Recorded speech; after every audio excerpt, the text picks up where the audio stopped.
వేదిక పైన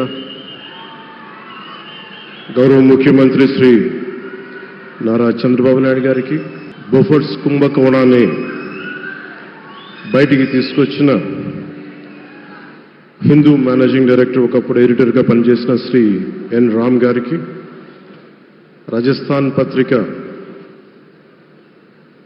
chief editor owner అయిన శ్రీ గులాబ్ కుటారి గారికి, చిత్ర పరిశ్రమ అతిరథ మహారథులందరికీ, శ్రీ రామాచార్య గారి కుటుంబ సభ్యులు, వారి అబ్బాయి శ్రీ సుమన్ గారికి, శ్రీమతి శైలజా కిరణ్ గారికి, శ్రీమతి విజయేశ్వరి గారికి, రామాచార్య గారి మనవలకి మనమనాలకి ప్రత్యేకించిన హృదయపూర్వక నమస్కారాలు.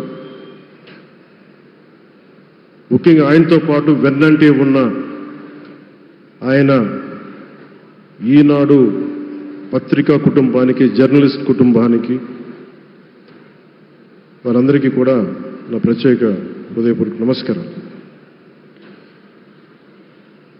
రామోజీరావు గారి గురించి అందరూ చెప్పిన దానికంటే కూడా నాకు నా పర్స్పెక్టివ్లో, నా అనుభవంలో నేను చూసిన రామోజీరావు గారిని మీ కొద్ది సంఘటనలు పంచుకుంటాను. రామోజీరావు గారు నాకు సినిమాలు ఉన్నా కానీ నాకు పరిచయం లేదు. ముందు షూటింగ్ ఆయన స్టూడియోస్లో చేసినా కానీ ఫస్ట్ టైం పాలిటిక్స్కి ఎంటర్ అయిన తర్వాత 2008లో ఆ సమయంలో ఆయన కలవటం జరిగింది. ఆయన మాట్లాడిన విధానం చాలా నిక్కచ్చిగా, ప్రజల పక్షపాతాన్ని. ఆయన మాట్లాడుతున్నంతసేపు నాకు మైండ్లో ఒకటే అనిపించింది, మనసులో జర్నలిస్టిక్ వాల్యూస్ని కాపాడటానికే ఆయన ఉన్నాడు. ప్రజాక్షేమం, ప్రజా సంక్షేమం, ఈ పర్స్పెక్టివ్లోనే, ఈ కోణంలోనే ఆ చర్చ జరిగింది. నన్ను ఒకే ఒకసారి ఆయన 2019లో ఒక లంచ్కి ఆహ్వానించారు వారి కుటుంబ సభ్యులతోటి. ఆ రోజు ఆయన మాట్లాడింది దేశ పరిస్థితులు, ముఖ్యంగా పత్రికా స్వేచ్ఛ గురించి, పత్రికా రంగం ఎంత కీలకమైంది. ఆయన ఎప్పుడూ కాంప్రమైజ్ అవ్వలేదు. ఒక విషయం చెప్పాలి అంటే అది తనకి తెలిసిన వారు అవ్వచ్చు, తన సన్నిహితులు అవ్వచ్చు, స్నేహితులు అవ్వచ్చు, కుటుంబ సభ్యులు అవ్వచ్చు, జనం కోసం వచ్చేటప్పటికి నిష్పక్షపాతంగా చాలా నిర్దాక్షిణ్యంగా ఉంటుంది ఆయన ఆలోచన పరిధి. అదే ఆయన ఈనాడు పేపర్లో రిఫ్లెక్ట్ అవుతుంది. నేను చాలాసార్లు అనుకునేవాడిని, ఒక వ్యక్తికి ఇంత, ఆయన ఆ రోజు లంచ్ తర్వాత కూర్చున్నప్పుడు ఆయన మాట్లాడుతుంటే ఆయన వేదనని నేను చూశాను. ఆయన నలిగిపోతున్నారు. నిజంగా పత్రికా స్వేచ్ఛ ఎంత అవసరం దేశానికి, ప్రజాస్వామ్యానికి ఎంత కీలకమైంది, అది ఆయన చెప్తుంటే ఆయన ఆవేదన నాకు అర్థమైంది. అలాంటి వ్యక్తి మీద ఎన్ని రకాల ఇబ్బందులు పెట్టారో మనందరికీ తెలుసు. ఒక పేపర్ ఒకటే నడపటం చాలా కష్టసాధ్యమైంది. కానీ దాంతోపాటు ఆయనకి నష్టపోవడానికి, జనరల్గా అలాంటి విలువలు, కమిట్మెంట్ ఉన్నవాళ్ళు మిగతా వ్యాపారాలు అంటే ఆయన్ని అన్ని రకాలుగా దాడులు చేయడానికి చాలా తేలిక. అలాంటి దాడుల్ని తట్టుకుంటూ యాజ్ ఎ జర్నలిస్ట్ ఆయన అన్కాంప్రమైజింగ్ యాటిట్యూడ్, అన్కాంప్రమైజింగ్ వాలర్, అవన్నీ ఆయన్ని నాకు చూస్తే చాలా చాలా ఆనందం వేసింది. ఆయన ఒకటే చెప్పారు నాకు, your upcoming political leader, I wish you all the best. నీ జీవితంలో నువ్వు కాంప్రమైజ్ అవ్వకు, what ever you believe in, నువ్వు ఏదైతే నమ్ముతావో దాన్ని త్రికరణ శుద్ధిగా చేయని చెప్పి ఆయన చెప్పింది నేను ఈ రోజుకి మర్చిపోలేను.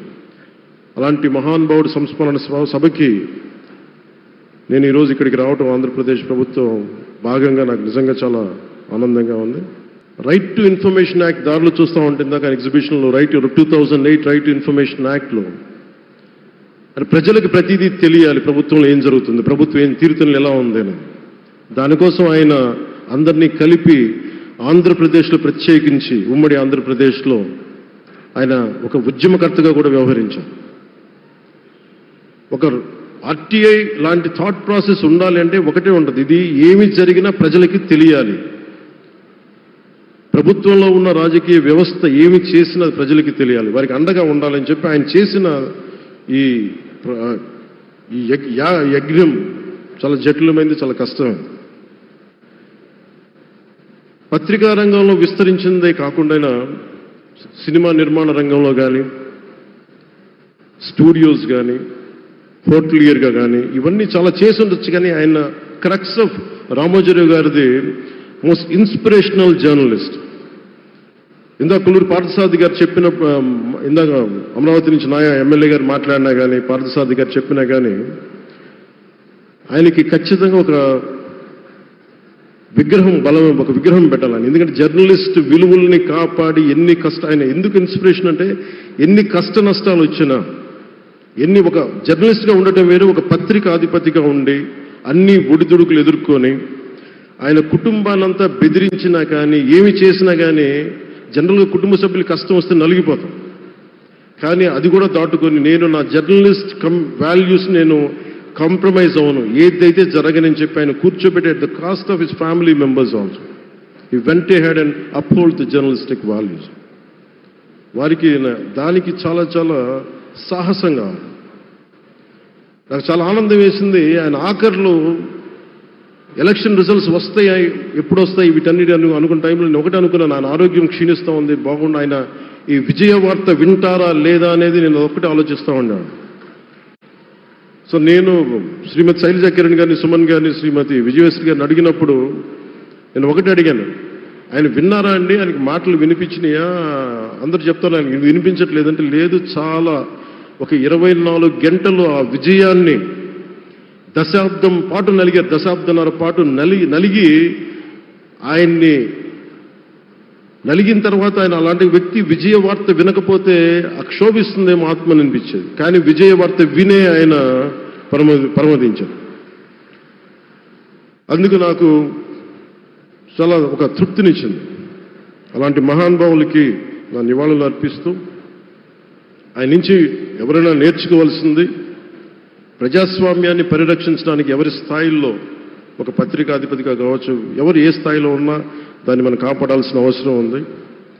అలాగే ఆయన జర్నలిస్టిక్ వారసత్వ ప్రవాహం అంటే ఉదాహరణకి ఈనాడు, ఈటీవీ తాలూకు ప్రజెంటేషన్ ఆఫ్ న్యూస్ చాలా న్యూట్రల్గా, అన్బయాస్డ్గా ఉండదు.